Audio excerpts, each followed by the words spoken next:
各位網友早晨，我係叻仔。今日分享嘅係傳說中有非常之好嘅補血、養顏、上奶功效，特別適合女性同埋產後哺乳嘅媽媽飲用。個名咧就叫做紅痰魚木瓜湯。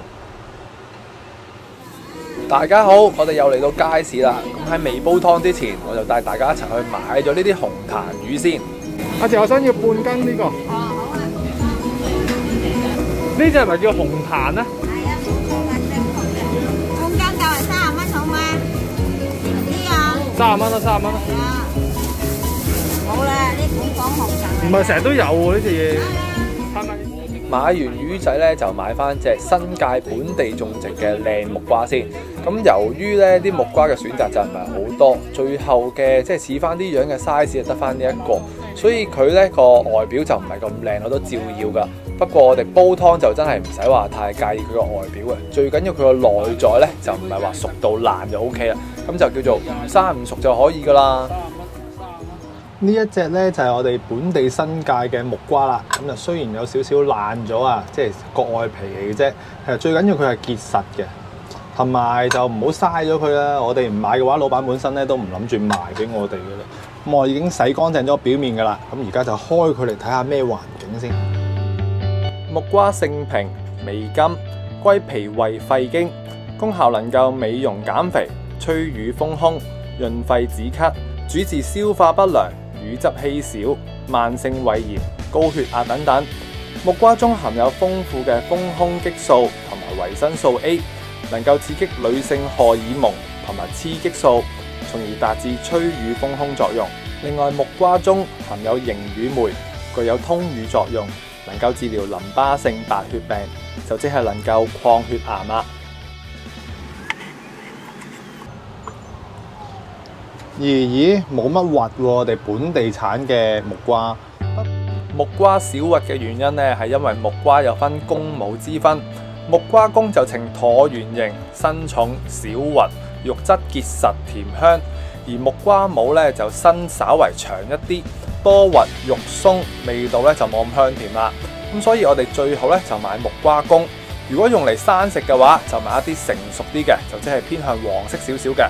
如果用嚟煲湯嘅話咧，最好就買一啲生一啲，即係綠色少少啦，又或者係半生熟嘅，因為咁樣咧就會耐火一啲啦。跟住隻木瓜咧，我哋就將佢切成一口形，咁就頭尾都唔要啦。跟住我就會去將佢分開咗幾塊先嘅，因為如果一開始就將佢去皮嘅話咧，就會比較難揸手啊，因為木瓜都比較上係跣手噶。咁我就建議大家開咗塊先啦，之後一次過將佢去皮。之後再一次過將佢切成一口形，咁個流程上面咧就會快手好多噶啦。今日嘅主角出場啦！嗱，咁我呢度買咗半斤多少少，我買就48蚊就有1斤啦。咁呢度就30蚊啊，好似冇記錯。咁呢隻就係紅痰魚啦。紅痰魚又會叫做奶魚，學名叫做孔蝦虎魚，經常隱身洞穴之中。眼睛咧已經退化咗啦，隱於皮下，牙齒尖銳幼細。紅痰魚嘅功效咧，傳說就能夠補血、補鈣、補身，特別係適合女性食用。但我就喺網上面揾咗好耐嘅資料咧，紅痰魚嘅官方營養功效咧就揾唔到啦，所以我只能夠講佢嘅功效只係傳說，唔能夠確實啦。不過其實真係唔好話歧視佢個樣咁得人驚咁。咁我哋咩都試下啦。咁呢隻魚咧，其實有好多啲鱗仔嘅喎。相傳咧，聽講咧，以前嘅歷史咧就係啲魚嘅師傅會幫我哋打。不過而家應該冇咗呢支歌仔唱嘅，相信都咁多魚鱗點同你打。咁所以我哋就小心啲啦，慢慢去打。如果唔係就入湯袋，我覺得就爭少少。咁我哋就全部打晒佢啲鱗仔先，你睇咁樣嘅。咁我哋就將佢啲鱗仔全部都打晒先。咁望埋去咧都真係好多鱗。好，打完我哋再拖埋佢。起完鱗咧，我哋而家就要將佢去咗啲內臟啦，同埋切咗佢個頭啊。嗱，咁佢個頭係咁樣嘅啲結構。咁其實佢個頭咧真係好細嘅啫，去到呢一度。咁即係佢含有嘅肉咧都好多。咁個肚啦，有啲就會比較係長一啲，即係個肚會拉到落嚟嘅。咁其實我哋可以偷懶啲咧，就可以咁樣打斜。由呢度咁去 cut 落去，咁就唔使話再去翻刀啦。cut 出嚟嗱，咁其實呢度都會有啲肉啦。咁如果想佢環保啲，嗱咁呢啲內臟啦，環保啲嘅話，咁我哋咪打直用直刀咁去剪咗個頭，之後就先至再去開呢一包內臟啦。咁就會環保啲，但係就耐些少啦。嗱，咁佢都會有一個潤嗰啲咁嘅嘢喺度嘅。我哋輕輕戒一戒佢，一陣就要洗一洗呢一個位啲血合啦，都有啲血喺度。咁就功夫嘢啦。咁呢個頭我哋就唔要噶啦。好，咁就全部繼續咁樣去做啦。咁睇下你想懶啲，咪打斜一次過蝕肉嘥肉些少咁打斜，一刀切落去咯。咁就去到呢度，其實一 cut 到落去個尾度咧，基本上啲內臟都俾我哋切走晒㗎啦。咁就會方便啲。嗱，個頭就頭還頭啦，但係就會蝕些少肉咯。咁就睇下你自己想點啦。咁可能你切咗個頭先，嗱，見到啲內臟啦，咁再喺內臟呢一度再切多刀都得。呢咁樣 OK 啲喎，好似冇咁蝕肉喎。咁就兩刀啦。嗱，打平切走個頭先，之後再喺個肚位呢一度再切多刀落去啦。咁就好似冇咁嘥肉喎，就咁話啦。嗱，有啲長型好多人驚噶，不過都唔使驚啦，千祈唔好歧視佢。最緊要係有益啫，有時盡可能就唔好咁嘥啦。嗱，佢呢度咧有一條血合啊，又係啊，好似我哋平時咁啊，輕輕戒一戒佢，散一散佢咧，咁先至會安全啲，冇咁即係有陣血腥味又唔好啦。跟手上面戒一戒，我哋一陣就洗翻乾淨佢就 OK 嘅。啊，貪心啲，幾條一齊嚟啦！一次過打平，切走個頭先，個頭唔要。咁啊，逐條嚟啦，咁就 cut 咗個內臟嘅。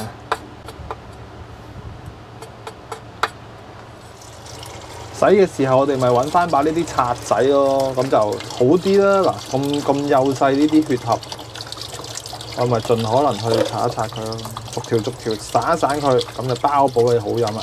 盡可能啦，咁其實有少少叮咁多殘留咧都冇乜問題，因為啤得太耐咧，經過啲水咧，搞到佢啲新鮮都變成唔新鮮。咁輕輕辣一辣水 OK 嘅，同埋都幾時都係咁講啊！洗親呢啲魚咧，一係要喺度一路啤水咧，我哋一定要快手。如果唔係乜嘢新鮮魚都俾我哋玩到謝。嗱，呢啲就要更加上係啦。呢個刷真係好正啊，唔係成日都有得買嘅。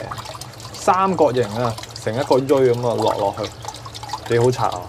都係喺家品屋嗰啲度買，有機會買翻隻，專係對付呢啲咁幼細嘅魚仔。話咁冇咁快，我都幾條，所以做親啲魚仔，我哋最緊要係快手，咁就輕輕揦一揦佢，咁就掂晒㗎啦。咁喺我哋煎之前咧，我就將佢印咗轉水啦，咁盡可能將佢多餘嘅水分咧都印乾佢，咁就會好煎啲。同埋會即係冇咁容易啲水花咧會爆咗出嚟，咁盡可能印住水先，之後先慢慢煎佢。我哋又係熱鑊落油，咁就先爆香咗啲薑片先啦。咁薑咧呢次我就唔切俾大家睇啦，咁就大概用6至到8塊度啦。基本上我哋逢係煲親魚湯咧都要準備定幾片薑噶啦。咁我呢一次呢啲薄薑片咧就快爆香啲，咁就爆到佢有少少香針咧就可以落埋啲魚落去噶啦。咁呢一種魚咧，比起我哋平時煎紅衫魚啊、馬友魚嚟講咧，個外皮咧都會比較係薄弱，即係我哋煎起上嚟咧就會特別容易黐底㗎。所以大家咧一定要開鑊開得靚啲，即係隻鑊開得佢夠熱啦。落油嘅時候要用翻凍油嚟落啦，咁個鑊咧就會掌握得好啲，冇咁容易黐底咯。好啦，咁呢一隻魚咧，其實都比較難煎啊，好容易就黐啊，我都有少少黐底。咁大家就盡量都輕輕咁去喐佢啦，同埋煎起嚟咧，呢隻魚都比較係滑身，冇咁容易有啲焦面啊。嗱，而家差唔多啦，咁我哋咧而家煎咗出嚟就多咗少少油，倒緊啲油先。同埋呢隻魚咧，佢會個身體裏邊咧都會有多啲水分，越煎咧就越係好似好多油咁。其實嗰啲唔係油嚟，啲水嚟。咁啊，倒咗啲油出嚟之後咧，就開翻大些少個火，扯一扯香佢，直到佢希望佢可以有少少焦焦地嘅香味啦。嗱，即係好似呢一啲咁，有少少焦焦地咧，咁就 OK 啦。咁喺呢一個時候咧，都可以夾翻啲薑出嚟。因為啲薑再煮落去咧，隨時煲湯咧就冇咁奶白色，就係因為啲薑有啲焦咗嘅顏色，攞晒嗰啲味咧我就夾走佢。哦，見佢冚冚聲咧，就落埋滾水落去喎。最緊要係有滾水喎，如果唔係佢好難白。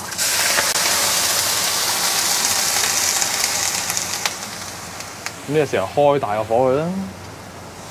咁啊，俾多些少水唔緊要啊。咁啊，即刻變晒白啊！其實所有魚湯咧，一般都係咁樣玩噶，即係煎到條魚香晒啦，煎透咗，再撞翻一啲非常之咁滾嘅水落去。咁啊，開個大火推熱個煲滾水，將佢啲骨髓咧盡可能地逼出，咁佢煲湯咧就會即刻立即變白就得噶啦。咁滾起咗咧，我哋已經可以落埋啲木瓜落去啦。哇，好靚嘅顏色啊！咁啲魚我哋唔落魚袋啊，或者唔想隔渣嘅話咧，我哋咪由得佢盡可能都唔整散佢。啊，落埋呢啲紅棗啦，紅棗呢度有6粒。咁啲食得間中食下咧，面色都會靚啲嘅。之後咧就落多呢度2兩左右嘅提生，即係花生啦。嗱，咁呢個水量咧就唔夠，咁就俾多啲滾水落去。咁啊，起碼咧個水量啦，因為呢次用個鑊嚟煲啊嘛，個水量都要冚得到啲木瓜嘅，咁就差唔多。咁個水量就大概嗱冚得到佢多少少啦，因為我哋要煲個時間都會長啲。跟手就冚翻個蓋佢，水滾起咧，我哋就煲60分鐘。頭多10至到15分鐘度咧，我哋就較一個中大火嚟煲，盡可能將佢嘅骨髓逼出。之後咧就較翻一個細火啦。又到咗最後嘅10分鐘左右啦，咁呢個時候我哋就開嚟望下，睇下啲湯變成點先。咦，都幾白白地啦，因為呢一度咧始終都係叫做半斤嘅呢一個魚仔啦，咁所以咧佢就唔會話真係奶白色。咁呢個時候咧，我哋就落埋啲杞子落去啦，咁佢就會有一啲嘅明目嘅功效啦。咁啊落些少杞子，之後咧又係例牌落翻少少鹽落去啦。1個茶羹到就夠啦，咁我就唔中意咁重味嘅。嗱，咁其實咧，你會見到呢啲咁嘅泡泡啊，或者係有啲油咧，咁我哋咪避一避佢咯。呢個時候，咁又避埋呢啲嘢咧，咁啲杞子最後落咧就冇咁容易會煲爛咯。係啊，而家個色咧都好清好靚係嘛，咁啊由得佢再去滾。嗱，呢啲咁嘅黑色呢啲邊咧，咪就係佢嗰啲魚嘅渣嚟。即係可能啲皮啊、鱗啊有少少喺度咧，就會浮晒喺側邊啦。咁呢啲咧就最好就唔好搞到佢啦。咁啊避走佢多餘嘅油啊，或者一啲少少嘅雜質啦。跟住就等夠鐘就 OK 啦。好啦，又咁快咧就過咗60分鐘啦。哇，係咪好靚啊？即係佢有幾分似呢個番茄湯，但係就偏向黃色嘅番茄湯啦。咁啊，試一試佢嘅味道先，即刻。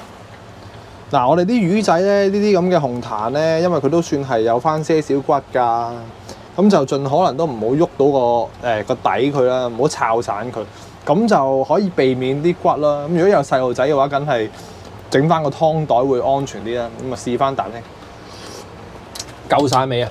好甜、好清潤嘅呢個木瓜味啊！咁同埋啦，可以留意下啲杞子啦。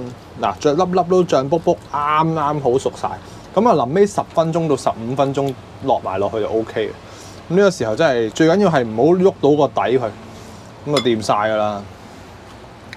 就咁喺呢度望到個色幾鬼靚，半斤就煲到啦。咁同埋咧，有機會就好見到就好買啦。因為咧佢真係紅檀真係好少見有得買，唔係間間都有。有機會就買嚟試下。O K， 個味咧好特別。同埋呢個木瓜都非常之咁正。今集傳說中嘅紅檀魚木瓜湯終於就大功告成啦！咁希望大家都中意呢一款湯水，試過好飲嘅話就記得分享俾其他朋友，咁就會更加多人受惠噶啦。今集就講到呢度啦，下集再見，拜拜。